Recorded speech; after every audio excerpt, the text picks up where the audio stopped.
Hi, everyone. You're on NYC Taxi News podcast, and today we're doing it video, and due to technical difficulties, Carolyn is on the phone. Okay, and we're here to talk about anything and everything that's in the taxi business in New York City, and we're going to have a good time, and we're glad that you're here, that you're listening and or watching us. Okay, I'm sitting in my condo in Boca Raton, Florida. Okay, Dawood is somewhere on the planet. I don't know where. Yeah, right. Something Manhattan. That's where I'm at. You're in Manhattan. And, okay, as am I in Manhattan. Okay, but my heart is in New York City still. Okay, but it's in two places. It's because when I read the horrors of things that are happening in New York City, I didn't grow up with that in New York. I grew up with a much more peaceful place. Okay, and it makes me sick, and I want all of this to stop in New York. I want people that are running around knifing people on buses and shooting people on subways. I want to hear that it's over. Okay. And and as a taxi driver, I'd be scared to death knowing that this is all going on. Okay, because in the 42 years that I drove, only once did somebody put a knife to my neck and say, "Please give me the money." And I said, "Please don't hurt me." And he listened to me. I gave him the money, and if you read my book, let's go for a ride. I have a copy here. Hold on. Let's go for a ride. Okay, you get it at Barnes and Noble has it online. Okay, you could read all of the great stories I have as a taxi driver. Okay, things that I did, things that I remember. Okay, I put it all into a book.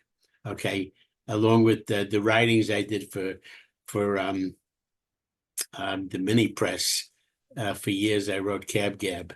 Okay, and that's about it. So, but I want to let Dawood and Carolyn talk because they're on the scene. They're there. And what more can I say? Go ahead, Dawood. Start talking. Hi, Carolyn, do you want to? Carolyn. Yeah, yes, I do. Okay, just to catch us up a bit, we haven't done a podcast in a very long while. I didn't realize how long. Couple of months. Yeah, but in the last only 2 weeks, we've had a president resign from his re-election campaign, an assassination attempt on his rival, escalation of hostilities in the Middle East and Europe, and by the way, at this very moment, congressional hearings begin on the United States Secret Service lapses in security and surveillance of the Trump rally on July 13th, when Trump was wounded. One attendee died, unfortunately, and 2 were seriously wounded. Congestion tolling has been paused by the governor for everyone but TLC licensed vehicles, of course. And I almost forgot, New York City was almost impacted by a meteor last week. In the midst of all that, we're wondering, how does this affect the taxi business? But first, a little history and economics, going back to the 1934 taxi riots, which occurred because there was an oversupply of vehicles. As a matter of fact, I once talked to a very old taxi driver who had worked during the Depression. And you worked for a garage at that time. And if you didn't produce enough money for the garage, they would fire you. So what drivers did at that time, they would ride the ghost, which meant they would go to work. There wouldn't be any fares around because there were too many for-hire vehicles on the road. Sound familiar?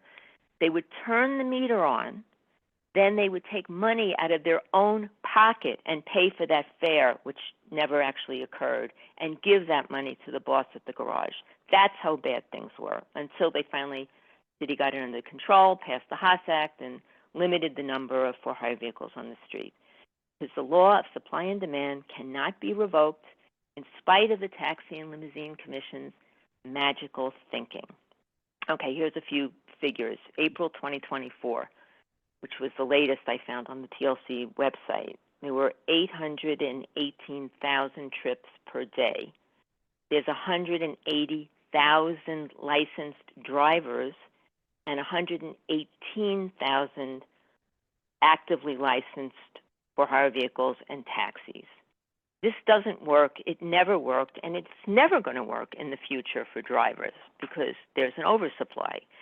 And TLC policies, despite their rhetoric, always lead to a further oversupply of vehicles. Every time there's a chance for the number of vehicles to attrit, they do something that maintains that excess, whether it's changing retirement, inspection, putting licenses on the shelf, issuing additional plates. And by the way, potential new drivers have been getting emails every day in the New York area to come and drive for Uber and Lyft.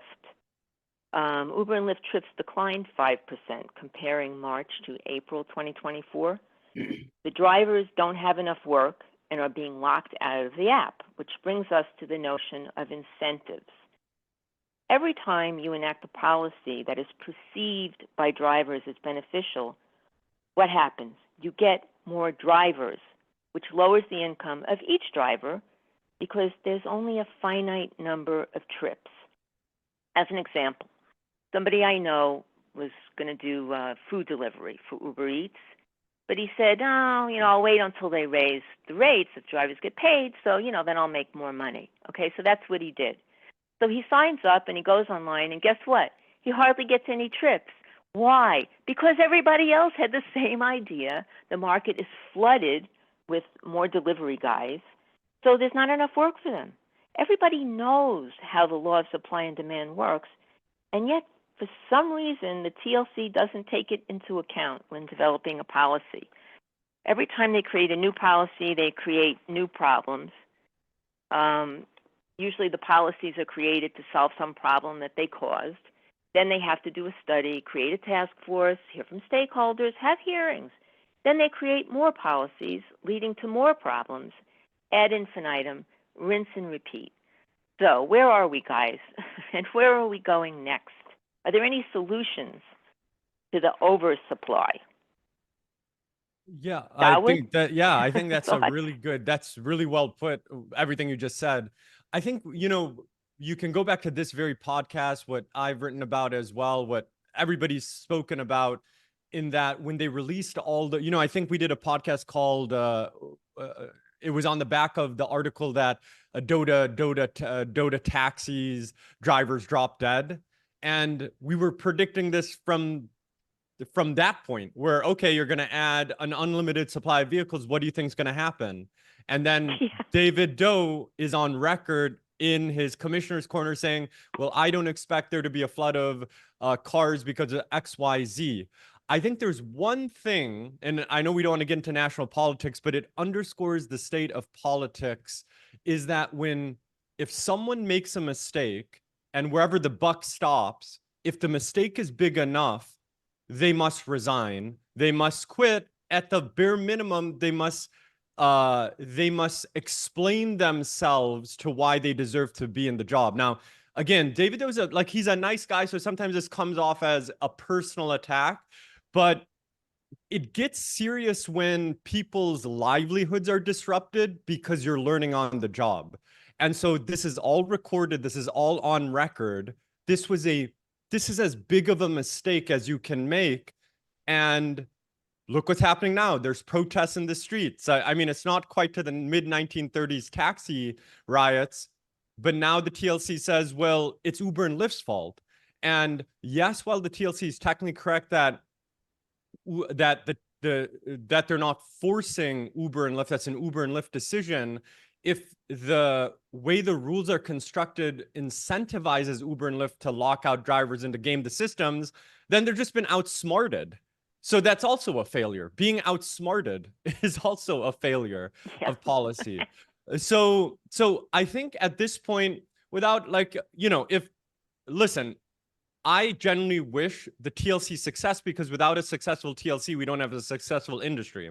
So right now, what needs to happen, Carolyn, to address your point about how do we solve this issue? There's no overnight solution. What if David Doe is going to be the TLC chair, he needs to understand a very basic concept. There are 4,000 yellow cab, and there are 4,000 yellow cab medallions in storage. Do not issue any TLC FHV license, TLC plate till every single yellow cab is on the road. I don't understand how that's so complicated to understand. Abe, I know you have a lot to say about this. Well, let me just say this, okay? Part of the solution is to talk about how we got into this situation to begin with, okay? When I was driving, I drove from 1970 to 2012. There was never a day I went to work, and unless I had a car problem, you know, maybe I had a couple of flat tires or something, you know, things that wasted my time, I always went home with an amount of money that I was satisfied with. Okay. And there were some days I went home with more than money and to satisfy me. Okay. And the reason for that was the Hess Act of 1937, where they limited the taxis, and this is created the medallions. They limited the taxis to what was needed. In fact, I believe there was 15,000 in the beginning, and they realized in the beginning that that was too many, and guys dropped out and they didn't reissue those medallions, and it came down to 13,700 something. Okay, and that was the number of cars that were taxis. Now there were also car services, okay, in the boroughs, okay, that served some out of borough customers, but for many years, all the drivers made money. Okay, now I don't know about the delivery business. I never really looked at it, but they never complained either. Okay, so what happened? Somebody decided to let the rules be broken. Okay, when they allowed Uber and Lyft to come into the city and pick up our fares, you know, saying that it's prearranged. Okay, we're regardless of whatever the court said. Okay, we're not morons. Okay, when somebody is standing on the street a half a block away and calls an Uber, that's not a prearranged call. Okay, it's a street call. Okay, and even in the beginning, when the apps came out, excuse me, let me just take a little drink of water. Okay, water is good for you. I'll just Carolyn, I don't know if you want to jump in because I went before, so maybe I'll give the floor to you to say stuff. It always comes down to the number of it. You need to get, I'll just say it, 50,000 vehicles off the road. And those guys who are driving those vehicles are going to have to do something else. And if you're not willing to do that, there is no solving this problem. And I don't think they are going to do that. Well, so I basically, I don't think there is an answer. Well, let me given finish the what I was present saying. Okay, circumstances. what I was saying was they flooded the Uber and Lyft flooded the streets with cars that weren't needed. Okay, and we went from there. Okay, and that was it's already a decade since they did what they did. Okay, and then now they have all these problems with drivers that want to get money. Okay, they want to get paid, they want to make enough money, but they can't because simply that there's too many drivers and not enough fares. I think in just building up on both, I broadly agree with what both of you are saying. I have a slightly different take in terms of what the right number of cars in or how to solve for that. I think one thing people have to remember is the yellow and correct me if I'm wrong, but in the 90s to the 2000s, the yellow cab was a Manhattan business.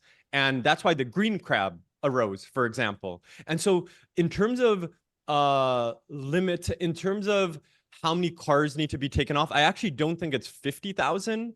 I think the number is more like 20,000, because before they released these 12,000 TLC plates in the year 2023 alone, honestly, I could tell you firsthand that Uber and Lyft drivers were making money, but the only caveat to that was there were 5,000 yellow cabs on the sideline. So for everybody to make money, where you have the full 13,587 yellow cabs online, double shifted, that's also something that's Exactly. not spoken That's about. 500. That's 500,000 trips a day, right there. If yellow taxis were all out there and doing what they're supposed to be doing, that's 500,000 trips, 500,000 trips. That only leaves another 300 to 400,000 trips for Uber. I don't think, Will, I think what you're referring to is pre-Uber and Lyft.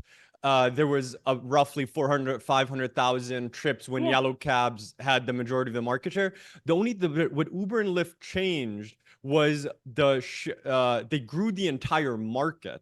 And so what you're saying, Carolyn, to your point, and the data, what you're saying is accurate. You're saying that if there's 800 to 900,000 trips to go around, and a fully occupied yellow cab industry is going to take 400, 500,000 trips, therefore there's only, let's call it, that's 50%, and then the other 50%, right? Yeah. So, and that's not enough. Uber wouldn't be happy with that.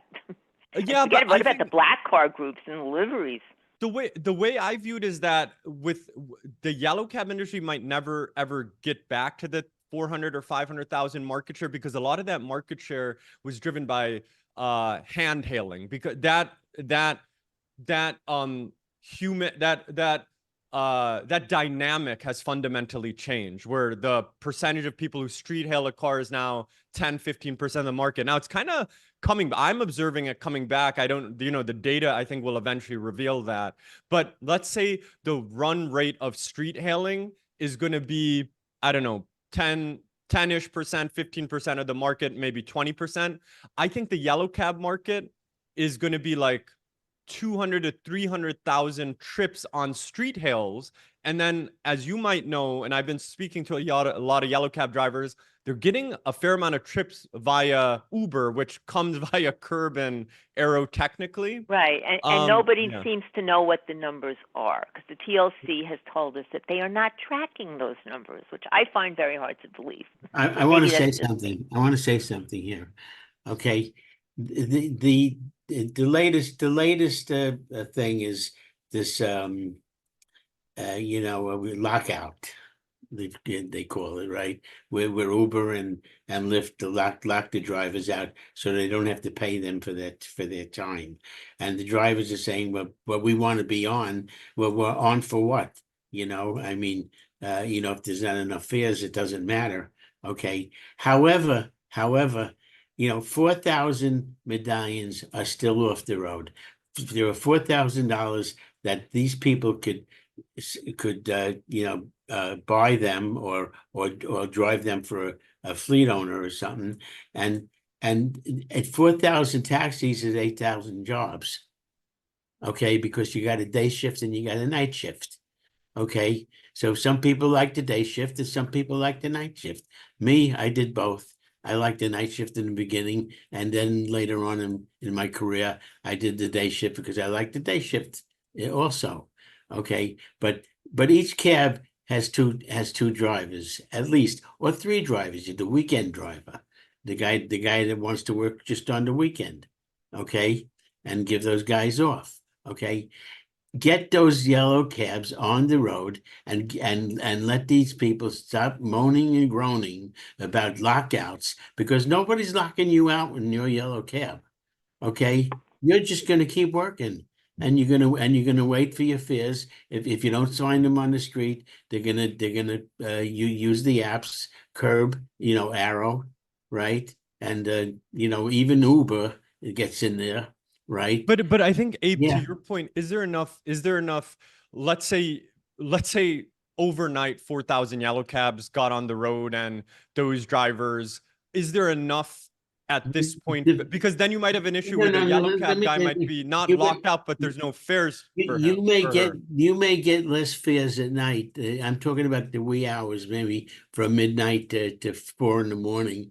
Okay, but those fares you're going to get at those hours are going to be long fares. Okay, they're not hopping around shopping. They're walking out of a bar at 3 o'clock in the morning and saying, say on First Avenue and 68th Street or 75th Street and saying, "Take me to Coney Island." Let me ask both of you an Okay. interesting question. Does there still need to be 13,587 medallions? Should they actually reduce that number, or do you think No, that number is I think appropriate? I think they should reduce all of those other numbers and let those 13,500 cabs do what they paid for. Okay, when there was 13,500 cabs, we all made money. Okay, there was no problem. Okay, I used to work sometimes through the night, start the night shift and work until 5 o'clock in the morning.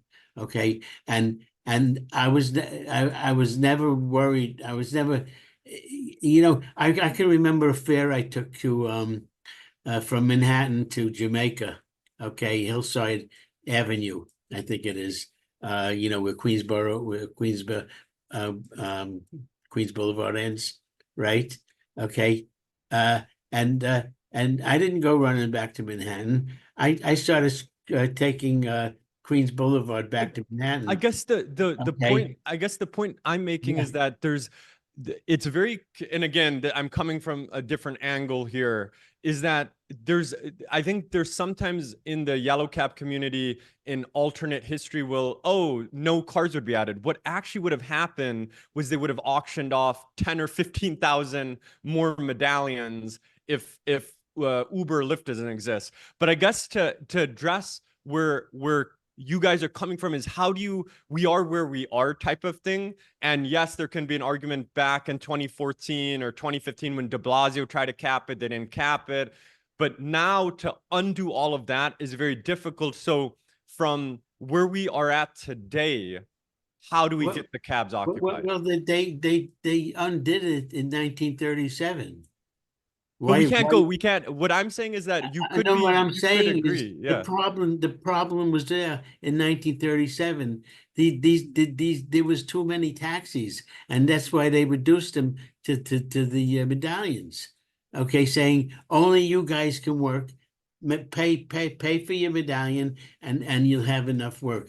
And look, let's face it, if there's not enough people out there to drive, to hail taxis, then some people might have to just say, "Okay, I'll be the one to not I guess my question for both of you Hey. is, how do you propose? Maybe I'm not understanding. How do you propose? Let's say Carolyn is saying 50,000 cars need to get off the road, or whatever the number is, Right. 30,000, Yeah, I'm just whatever throwing that that number is. out there. Yeah, exactly. I don't want to hold you to that. But how do you propose to do that? Is that via natural attrition or some other means? I guess I'm not understanding that. Well, in your discussion with Bayer v. Desai, which was a couple of weeks ago, about the lockouts and the utilization rates, that subject came up of attrition. So I felt a little hopeful when I was hearing that. Like, okay, at least allow the number to naturally attrit. Drivers retire, they die, they get sick, they go on to something else, whatever.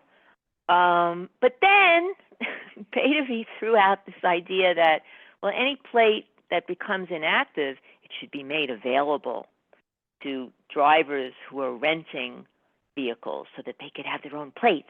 So in other words, we're never going to get the cars off the road, because that's what happens every time that, this number starts going down. Let's go back to 2018 or 2016? It was about 8 years ago, I think. Ruben Diaz was city council person. He was the head of the transportation committee. I think it was called For Hire Vehicle Committee at that time. And he came up with a plan, $2,000 fee per driver per year who's driving for Uber and Lyft. A minimum of 10 trips a day must be given to that driver by the provider, Uber or Lyft. I get there were a couple of others at the time, and no cross dispatching. So Uber couldn't dispatch to Lyft drivers, Lyft couldn't dispatch to Uber drivers, and so on. I met with some city council people and heard what they thought about that. They just shrunk under the table when they heard that, because it was just, the idea so horrified them. But that would have helped. The drivers that were able to stay in the business and the real professional drivers who were driving full time, it would have benefited them to do something like that, instead of having all these excess hangers on, and many of whom probably don't even know what they're doing, and they're just trying to make a few bucks. And, you know, by the way, with all these cars, 118,000 cars, okay, they're on the road, the app is on, but they're also on the road when the app is off, creating tremendous congestion, pollution, accidents, etc. You don't know what they're doing the rest of the time. You just know what they're doing when the app is on, but they're still out there. I'll tell you something they're doing is picking up fares illegally. Well, yeah. Yeah, there's always that. That's always a problem. They've always been doing that even before Uber and Lyft. Well, a lot Okay. of that's definitely a problem, and I've observed myself in non-TLC plated cars doing a lot of illegal pickups, and I think that is something everybody can get behind, because that's just taking trips away from the regulated vehicles.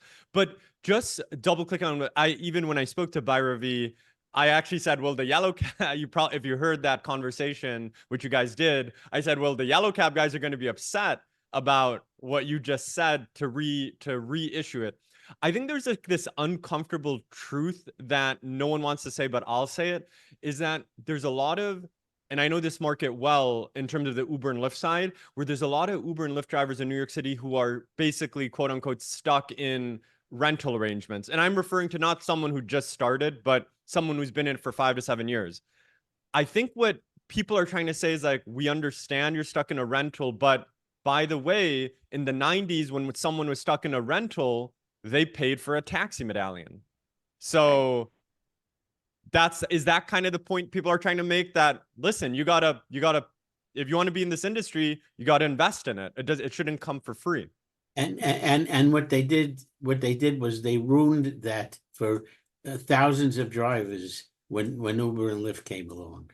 Okay, I being one of them. Okay, you know, I do not have the funds that I was supposed to have in my retirement. Okay, I'm lucky though.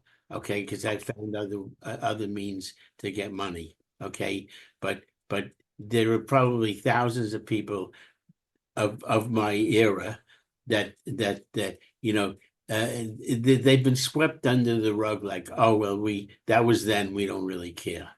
Okay. But my question, You know? undoubtedly that happened. I mean, that's just documented. How do we solve this now, though? I think there's a lot of truth to what both of you are saying. Like, what's the solution? How do you propose to reduce cars now?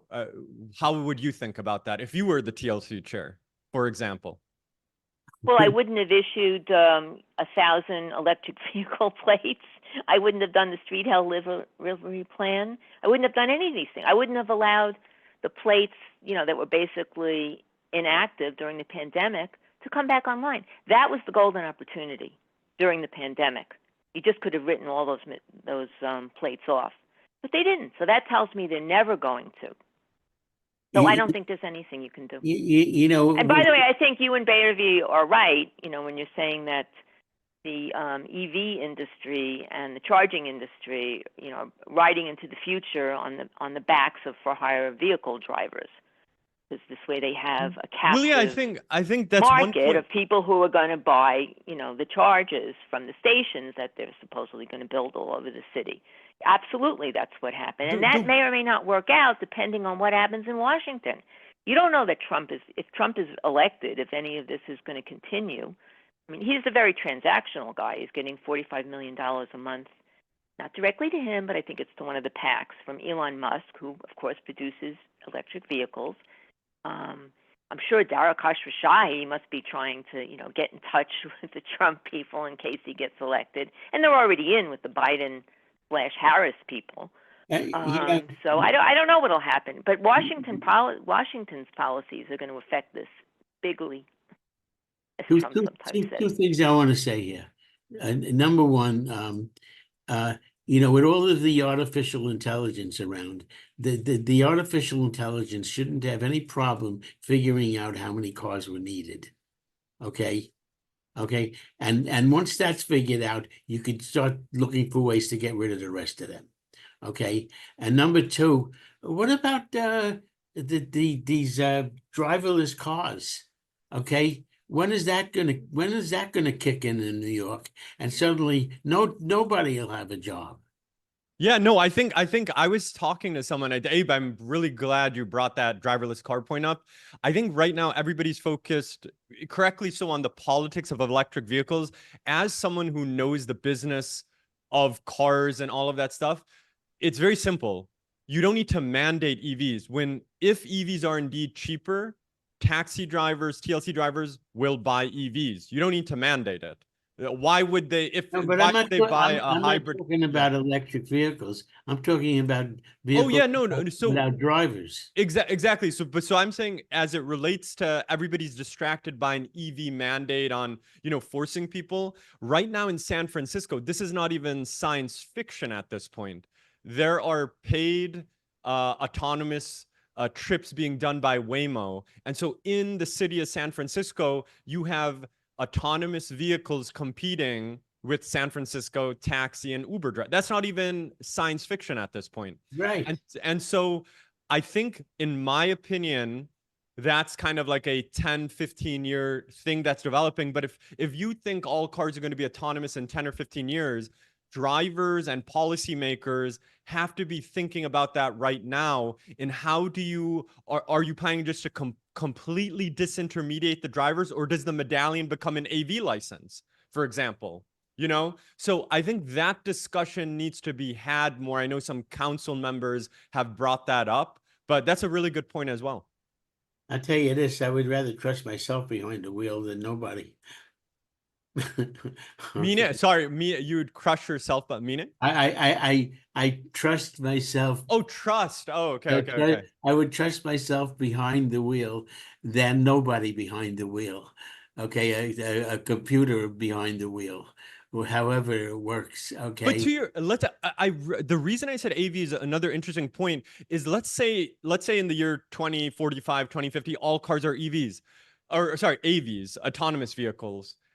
Would the Right. city allow 2 million autonomous vehicles in the streets of New York? It So appears it to gets me, back to first principles. it appears to me that the manufacturers are forcing these, just doing it, just like Uber did in the beginning. They said, "Well, we don't have we don't have the law on our side yet, but we'll just do it and see what happens." Yeah, Okay. break rules, Yeah, ask questions later type of thing. But right yeah, now, AV licenses are regulated by the New York City Department of Transportation, and on the state level basis is regulated by the DMV. I actually wrote an article and this is where, we also try to help the TLC when I write that the TLC has to be more aggressive in regulating the AV industry. They're kind of, if the DOT regulates AVs, then the TLC eventually is a useless organization if they don't have regulatory oversight over AVs. I guess without getting too futuristic, let's say in a world of AVs, the city would obviously issue licenses for AVs because there cannot be 5 million AVs on the streets of New York or no one could move. So it comes back to the first principles of you have to limit the amount of for-hire vehicles in New York. Now, there's multiple ways to do that, but it's just kind of this crazy thing where we get to the first principles of the issue, where stop issuing for-hire vehicle licenses until the current licenses that are already outstanding are occupied. It's making the same exact point, talking about AVs.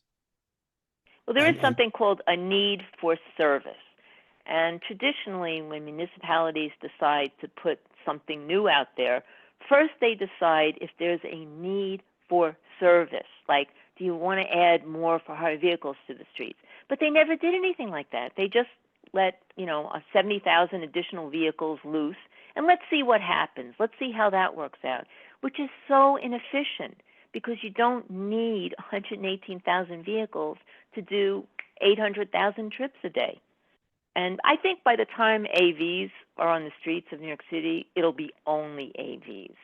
And most of us will just be in our apartments or our houses on a Barcalounger with a virtual reality headset on, just being fed through feed. You have a very optimistic not gonna view of go the out. future. You have a very optimistic view of the future. Yeah. But let me ask you this. Don't you think, I mean, I know people think about this very secretly. They don't say it out loud because they're, I think, praying for it. What if the taxi medallion becomes an AV license? Well, that suggestion was made. There was a bill, I think Justin Brannan was the author of it, that there should be preference given to medallion owners, that would be converted into an autonomous vehicle license, and they would be given the priority. But that bill never went anywhere. I don't know whose idea it really was and why he did it. It could be the Google Glass of bills, you know, just way ahead of its time. But would you I think, you know, right now, just to be a little optimistic here, I've been speaking to a lot of people in the medallion market. The medallion, people are buying taxi medallions and the price is inching upwards. I think it was kind of when they released the 10,000 plates, it dropped to like 85, 90,000. Now people are buying the medallion. It's up to 95, 100,000, even a little more than that. The foreclosures are still there, and we can speak about that too. But I think that's just, you know, that's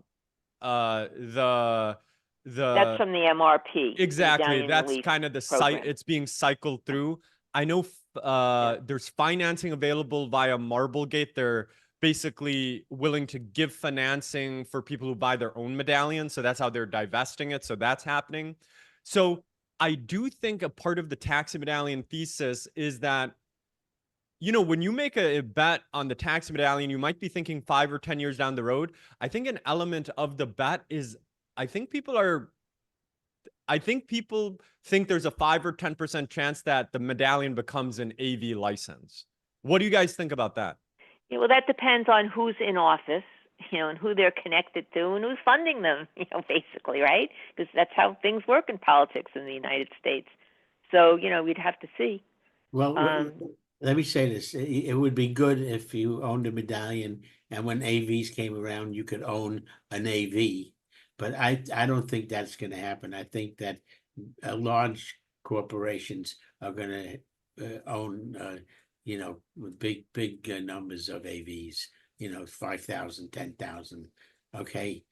Or however, they would figure out how many are needed, okay? They would do the right thing. They say, well, we need this many cars to pick up all those people and take them. But it won't be individuals.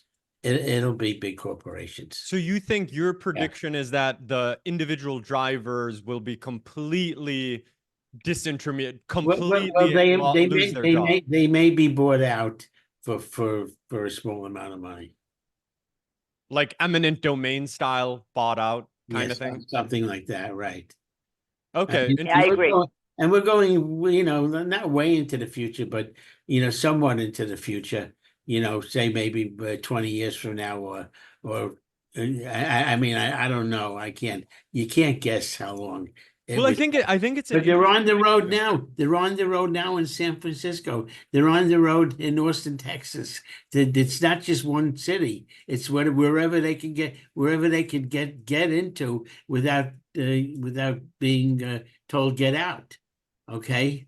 And so far, now I know I've read one article a couple of months ago where it was said that they wouldn't allow it in New York. But, you know,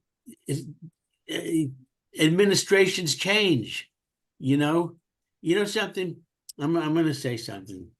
When the green cars came out, okay, back in 2011, I think that was, or 2010, right? It wasn't a bad idea. Except that the yellow taxis were worried about the green cars coming into the areas below 96th Street and picking up fares there. So they made rules. Saying that they couldn't do that. Okay, and I was up in Albany where we were trying to not let that bill pass, for the green cars. And the TLC commissioner, David, what was his name? Yeski, right? I happened to bump into him in the lobby, and Mr. Yeski can deny this, but I know that we had a little conversation, and I just said to him, David, have you ever been in a taxi and getting out of a car in Midtown and somebody gets in before the door closes? And he says, I never take taxis. He said. That was his answer. And I said to him, yeah, but you know what, you're saying that I say, how are you going to keep people from getting into these green taxis below 96th Street? He said, enforcement. He said, yeah, he said it then. Okay. It's easy to say, but it never happened. Okay. Because people, I'm sure they got into those taxis, below 96th Street. You know what, Abe? No. Maybe they did at 95th Street, but I don't think it really happened as much as Yellow Medallion owners No, were it probably worried didn't. about. Okay, it didn't. No. What I'm saying is, whoever's the only thing that changes is the administrations. In other words, they in the beginning they wanted to put a cap on Uber. Okay, and then you go to the next administration and they don't care. Okay, it doesn't work. It doesn't work. Well, I think so this is where I come in. I've been I do still think the tax medallion, I think number one, all industries can, I know that sounds very kumbaya, but I think all industries can coexist. I do think the taxi medallion, because I'm coming from this kind of like from a investor's perspective, and a big element of my mentality is informed by that. I do think the yellow cab industry is recovering. The fare box is going up. The number of active yellow cabs on the road is going up. Come next February, it would be shocking if they released any more TLC plates. So the market will normalize. That's assuming a recession doesn't happen. That's assuming that the overall market doesn't go down, yes. But I do think, let me ask you this. Don't you think the yellow cab industry is an interesting, because a lot of drivers might listen to this, a lot of investors might listen to this podcast, wanting to understand, is a tax medallion a good investment? Don't you think that this story feels like there's a comeback to it, is my point. Well, is that not being, are people being too negative about this? Because I feel like there's a comeback here. It's kind of happening. The only good thing, Carolyn, 1 second. Okay, you can have me next. You can have it next. 1 second. I forgot what I was going to say now. The fact that they didn't kill the medallions, okay, they were out to kill the medallions, okay. That was back in 2011, 2012, 2000 up to, but they didn't kill the medallions. Okay, they put them in a bad spot. They made them almost worthless, but they're still alive. Okay, and that's a fact that's good, that they're still alive and they could rebound.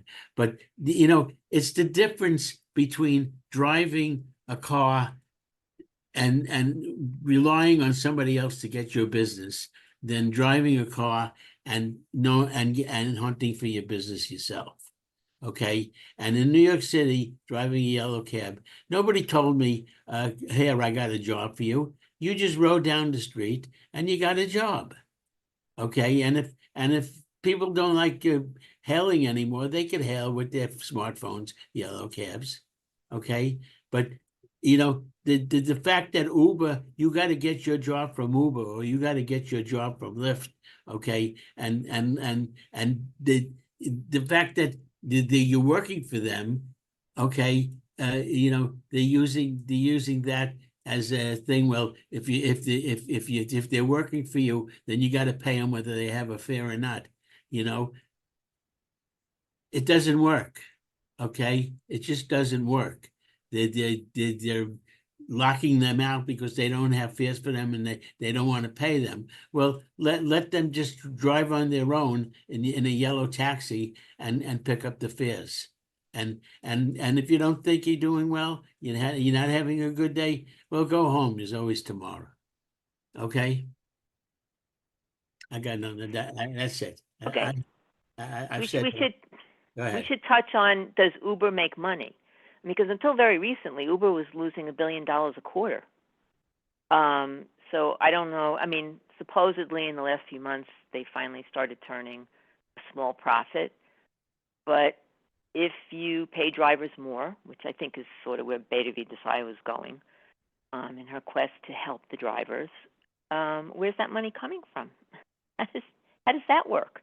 Well, Uber. And by the way, yeah. belittling shareholders irritates me, because in the United States of America, a lot of people are shareholders. Anybody who has a pension plan, anybody who worked on the line in a factory and luckily still has a pension or a 401k, they own a bunch of stocks, the S&P 500, the total stock market index. Uber's in there, Lyft is in there, lots of other companies are in there. So, I mean, it's not just a bunch of fat cats, sitting around smoking cigars, counting their billions and billions of dollars. It's everybody. Not that I want Uber to be successful, of course I don't. But, I mean, you can't say it's just money, it's just capitalism, it's just investors. We're all investors. Well, yeah, But, I think, I said in that podcast, I'm a capitalist. Yes, I heard that. Yeah. So I think, I hear, what Byravi said is something that's as old as, it's the concept of that's as old as time, kind of a more, and to be fair to her, she's very no nonsense about her stand about how her worldview looks. I would answer this in terms of Uber, and they make money, and it's actually a very good business model, and a lot of people in Wall Street misinterpreted that business model. And also a big motive of theirs is actually, outside of New York City, is the provision of insurance. So Uber definitely can fundamentally make money, but it makes money on scale. And so probably the end state of Uber is like a utility Yes. margin kind of. It's almost become a utility, like Con Edison. Right. It's kind of like a monopoly, duopoly, but they're not going to be allowed to make 20-30% kind of thing. So I think it'll be regulated as such. However, I think this is what the yellow cab industry needs to, the pitch for the yellow cab industry is and I think, Abe, you've made this pitch, where when you own a yellow cab, you own the equity of the franchise. I think that's how you attract people to invest in a yellow cab. And at the end of the day, I still believe Uber's gonna control probably 30-40% of yellow cab hails eventually. Because all of those curb arrow hails you're talking about are basically originating via Uber, although technically it's being dispatched by a curb. I wouldn't mind taking fares from Uber as long as I still own the business. Yeah, okay. So Abe, that's such a good point you're making. And I think when I don't own a yellow cab, but I think my spidey senses, being from a background of debt restructuring and distress and things like that, is telling me that this thing is still alive, and I think it's going to surprise people. But now people have to be educated. So for example, I've spoken to let's say I take a sample sign of speaking to 20 yellow cab drivers who don't own their Medallion. I always ask them, I said, would you buy a Medallion? The gist of their answer is, well, no one's going to give me the money to buy a Medallion. So the actual issue with the Medallion industry is the lending market's dried up. Nobody gave me the money to buy a Medallion. I put down a small down payment and paid 42 years before but I who paid it you off. put it down? Yeah, you got a loan. You can't that's really what I'm saying. get a loan now. Yeah, Right. that's what I'm saying. You still put a down payment to get a loan. It's like buying a house. Right. Who has the cash for a house? Well, then the credit unions who really got screwed, okay, have to have more confidence in. But they're bust. Those credit unions don't even exist anymore. Well, there'll be other credit unions, I mean. So They this didn't is, kill. They didn't kill every credit union on the planet. will they almost Okay? kill every credit union involved in the medallion industry? But Yeah. what I would say is that is Marblegate's angle. I Mhm. believe that's what people aren't understanding. Marblegate, I don't think, is interested to own a lot of medallions. They're interested to lend to a lot of individual drivers to buy medallions. That Well, is the as actual long as angle. as long as there's any lender out there who obeys the lending laws, okay, then you could do it. We didn't. Yeah, but Abe, Yeah. why would they do that when they're not sure what New York City's policy is towards the number Well, of for-hire vehicles on the road? If I'm a lender, I want to they know won't. that New York City isn't going to put any more for-hire vehicles on the road, and in fact, they're going to Well, let them then attrit or we get need. them off the road or whatever they're going to do. Otherwise, I don't want to lend the money because I Okay, don't think you're it's right. going to You're be right, something Carolyn. I You're can right. collect on. You're right. So what we need is some people in the administration, in the city council, in the mayor's office, whatever, to make it what you want. To make it so that you can't look back. You can't just say one thing today and break it tomorrow. That's what the Hass's law was about. The Hass law is still in effect. It's just being violated. I would really like to know the details of what happened in the 1930s and exactly who the players were and what their, attitudes were towards the number of vehicles on the road and why they thought what they thought and who got paid off and who did. Because I've never come across a lot of detail. I mean, I know like the superficial facts of what happened in the 1930s, but I don't know the details. Somebody like Nicole Gelinas should probably do a book about I know it. there was What something happened in about New it. York? Correct me if I'm wrong, Carolyn and Abe, but wasn't there like a company called Parmalee or something like that Yeah. that was going to Yes. get Yes. them, but then a corruption Yes. broke up and Yes. then Yes. they went bankrupt. Right. And I'm sure, And the yeah, as all things New York City, there's like so much history behind that. But as of right now, what I think everybody is trying to be constructive. It's really funny where it's like, let's say people accuse that, well, the tax medallion were lobbying the people in charge not to release more tax medallions.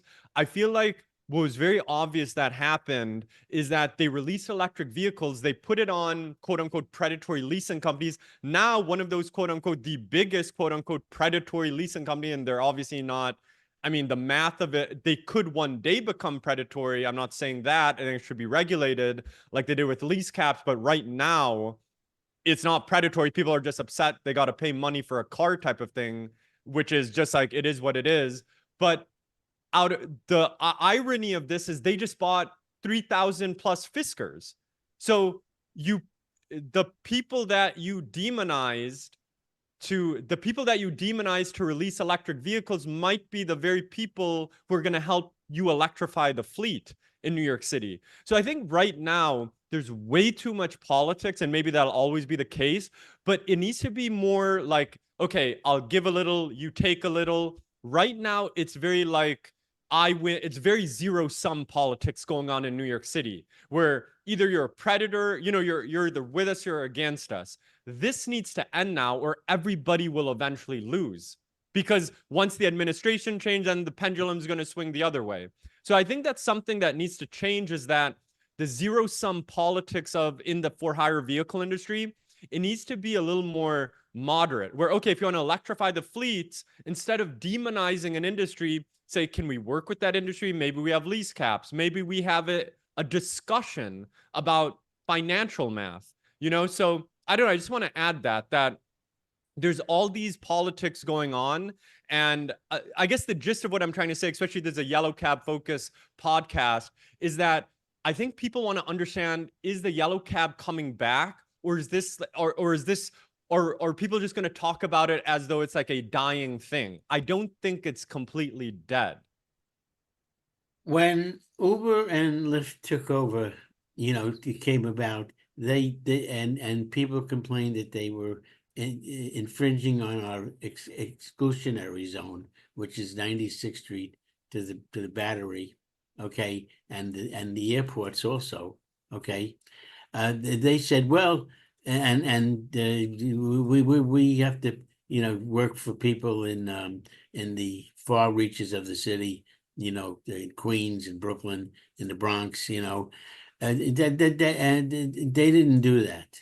Okay, they said it, I believe, but I don't think they didn't do it. So why don't they start with the 4,000, 4,500 medallions that are still off the road, and auction them to people to pay whatever they want to pay, and let them work in the outer boroughs with those What cars. would you pay? What would you guys pay for a taxi medallion right now?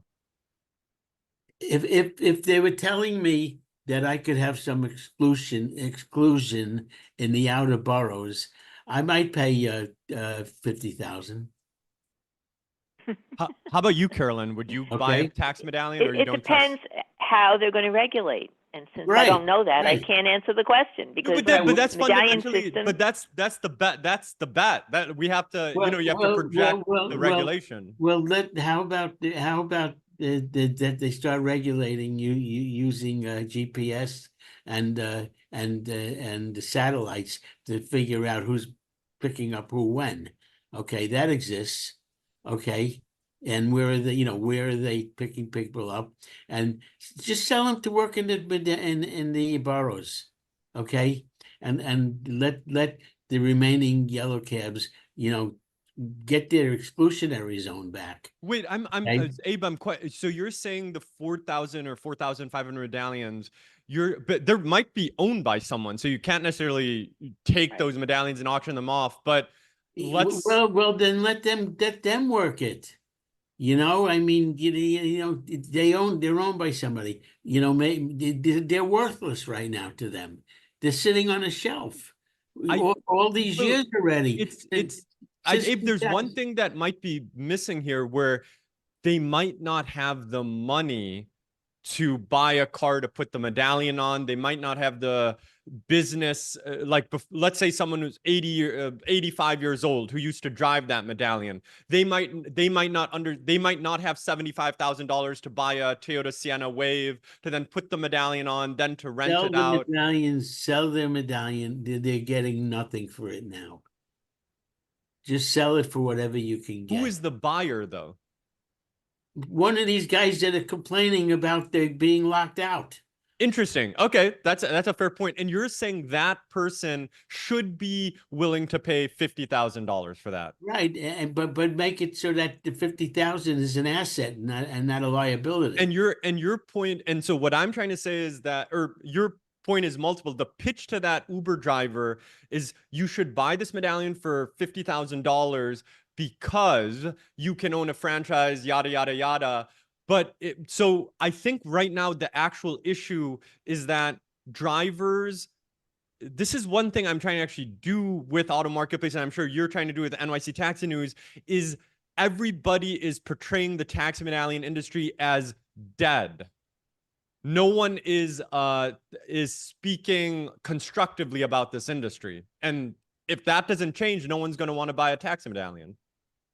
Look, Well, if the taxi medallion business does survive, it'll be the only one in the world, I believe. Can you think of another major city? There's one in Istanbul. The taxi medallion is worth a lot of money. I think in It is worth Tokyo. How much is really? It didn't decline. They don't have Uber. They do have Or maybe Uber, but maybe I think Uber they hasn't were- gotten a foothold yet. I think they're Istanbul. the I don't taxi, know. but I don't know enough about Istanbul. I'm not going to speak. All I Yeah, know I is don't that either. in Istanbul, like I think a medallion is like 500,000 euros or something. I think it's like significant. And then they have a big All right, I'm gonna have to look it up before we meet next, because from what Listen. I see, looking around in the rest of the world, any place that had a kind of a medallion industry, Well, those I'll go medallions are one not worth step much now. further. In Singapore, there's not only a taxi medallion system, there is a car medallion system in Singapore, where if you want a car in Singapore, you have to bid for a license, just a car. They've limited the total number of cars in Singapore. No, that's not a bad idea. That eliminates congestion pricing. But I think they also have congestion pricing in Singapore too, on top of the cars. What I'm saying is that the taxi medallion, I think the future of cities is they will limit cars. I actually think everybody's assuming, like, they're going to say, oh, the medallion system's out of date. And then they're going to basically create another medallion, like even a stronger type of medallion system, and say, like, they're not going to say it's a medallion system, but that's effectively what it is. It's going to be tough because the car makers are certainly not going to like that. Okay, to limit the number of cars. But to both of your, in New York City, and you know, you're born and raised in New York, Abe, Carolyn, same thing. I've lived here long enough now. You cannot have an unlimited amount of cars here. Like, it's just not possible. That's not a political statement. It's like, it's a dense urban environment and there has to be a limited number of cars. It's like you limit pedicabs in Central Park, for example, or you limit hot dog stands, or you limit newsstands. If you don't have limits to these things, no one will make money. Everybody will lose. And by the way, why in the world do we have to relearn history? This has, like, to your point, earlier point, Carolyn, this already happened. We should have already learned the lessons of history. We're repeating the same mistake. So when people say the medallion system is outdated, I actually think a medallion in Singapore is a perfect example. And Singapore is very forward thinking. Not only do they have a medallion system on all cars. Let me say this, okay? History, right? Don't you think that during the Civil War, which is now almost 200 years ago, right? Don't you think that they learned that war is not good? Good point. Okay, and so what happened? Well, they waited a few years and they started World War One. Okay, then well, that went pretty well. Let's do World War. Well, let me give you a counterexample. Let me give you a counterexample. In Europe in the 1600s, 17 Europe till the revolutions, they had monarchies, right?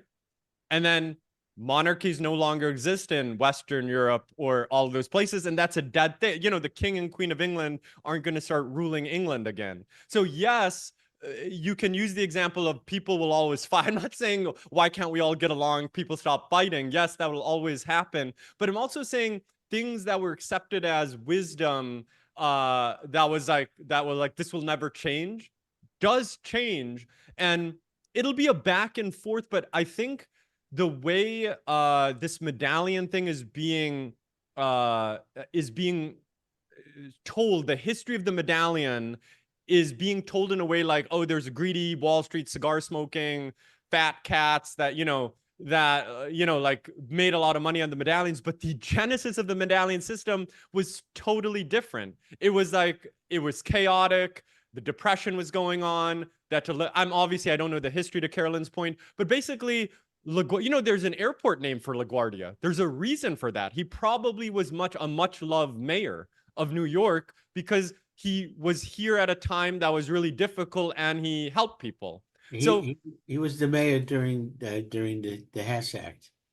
He was the mayor during the Hess Act. I'm not saying I don't know LaGuardia and all of that stuff, but what I like the history of LaGuardia and his good and his, I'm sure there's bad stuff about him too. But what I'm saying is that sometimes we look back to history and people look at the medallion system and they're like, oh, that's an old timey solution.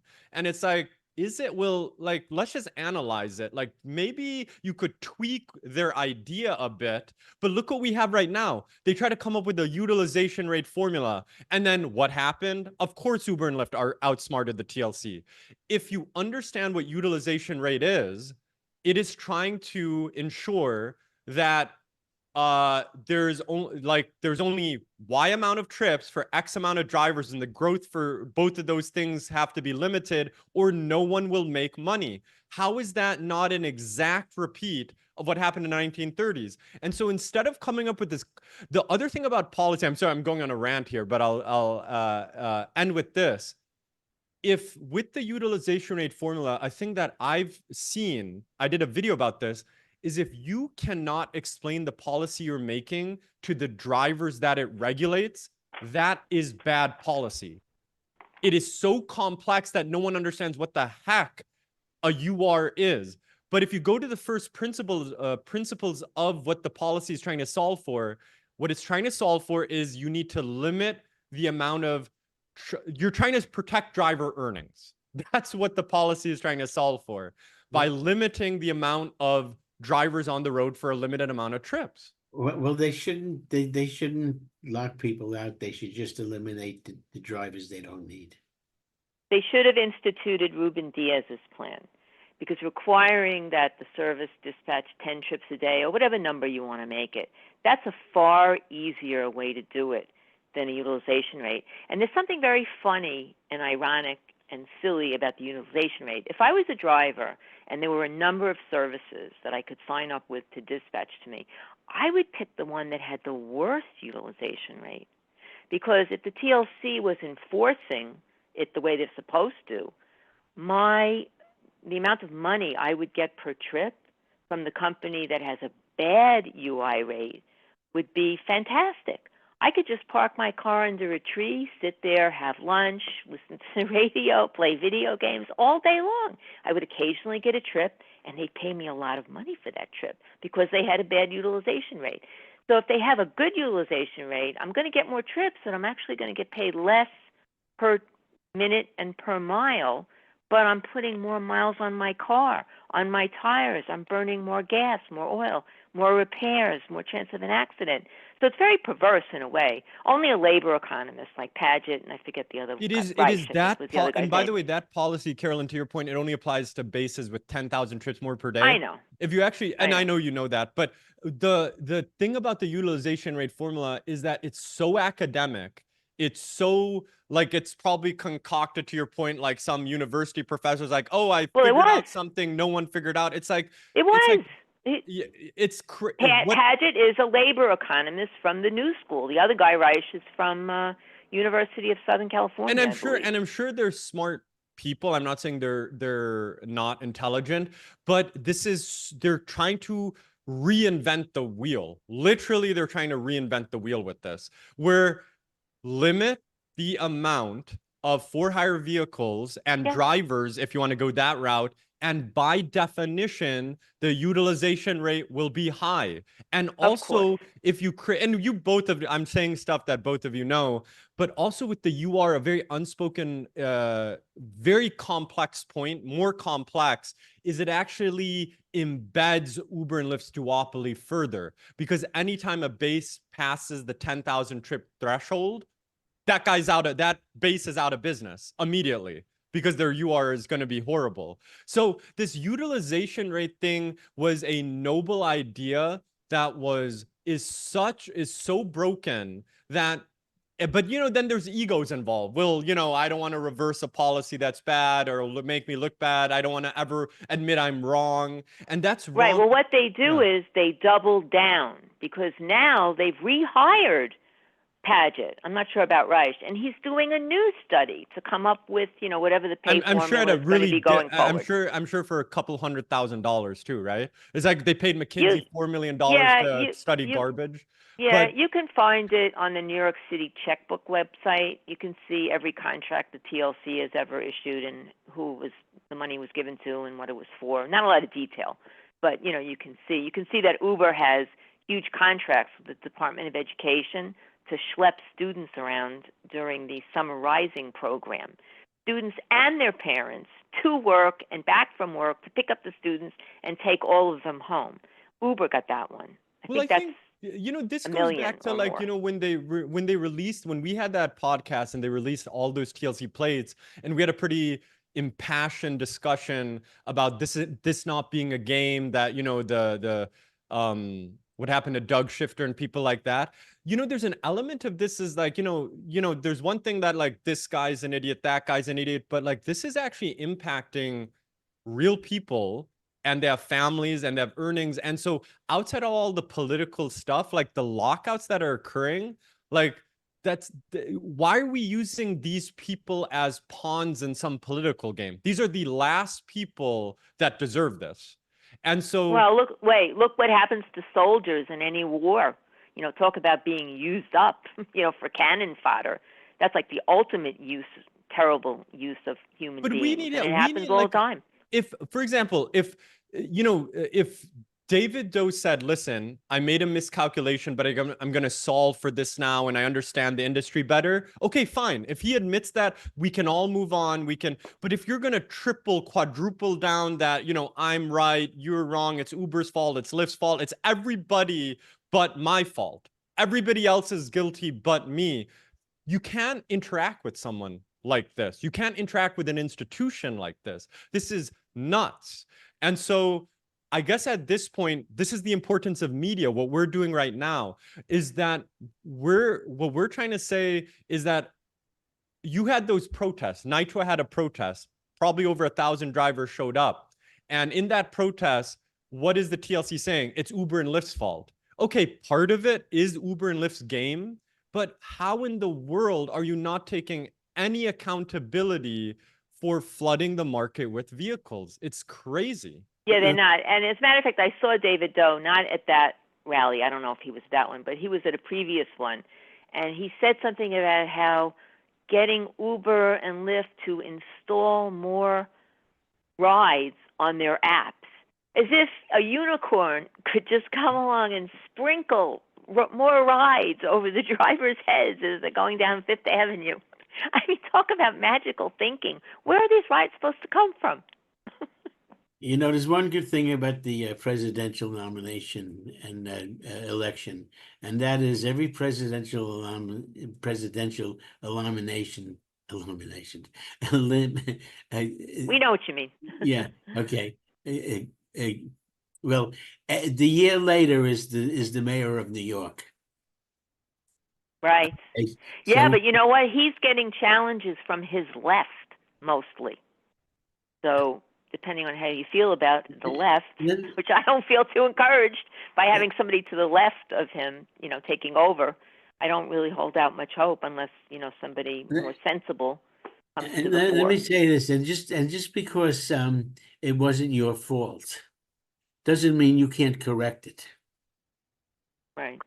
Okay. Good point. We don't care whose fault it is. We just care who's going to correct it. That's such an important, I think what you said right there is so key, where,